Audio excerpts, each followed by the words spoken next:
This demo will take us through position part in machine context. Here we have our sample part, and today I'd like to show you the enhancements we've made in positioning this part on the machine tool. First of all, I need to retrieve the machine tool from the library. For this example, I'll take an out of the box Simo1 machine kit. The previous enhancements have been around turning the machine tool on and off completely during position of the part for the part mount junction, as well as changing the translucency of the machine tool to enable the user better visibility while positioning the machine tool. I'd now like to show you the enhancements in position part on machine. As you can see, we now have the option to create a bounding cylinder or a bounding block around the component. So in this case, I can select a bounding cylinder. And you'll also be familiar with this dialog from the MCS view, where the user can now select in the dialog, and it updates the thesis on the component. From here, the user can then interact directly with the machine tool, placing the part in different positions on the bed of the machine. I can now press OK, and we'll see the machine tool has now positioned. The part has now been positioned on the machine tool in that position. The second thing I would like to show you,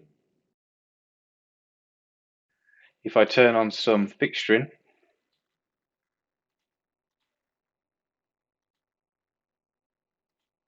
like the chuck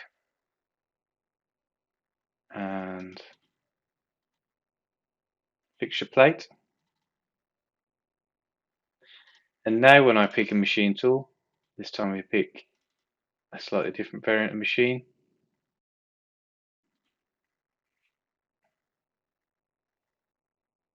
Again, I'll specify position part on machine, and now I can select the bounding box, and we can see as I move this around, it's also incorporated all the fixturing as well as the part to a positioning on the machine tool. Once again, I can pick dynamically in the dialog, and then once I've picked on the dialog, I can then specify a position on the machine tool to center it correctly, and then rotate. Once again, pressing OK will position the part on the machine.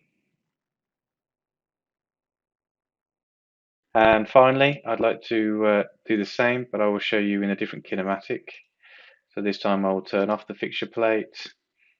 Again, select the machine tool. This time I will pick a mill turn, so the Sim 15 is numeric.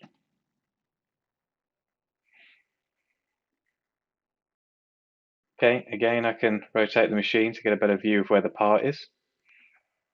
Again, I can use position part on the machine. This time specify the cylinder, pick the front face, and I can move the part and the chuck out. So I can pick the rear of the chuck in this dialog here, and then I can snap to the correct position on the machine tool. I could rotate if necessary, but press OK.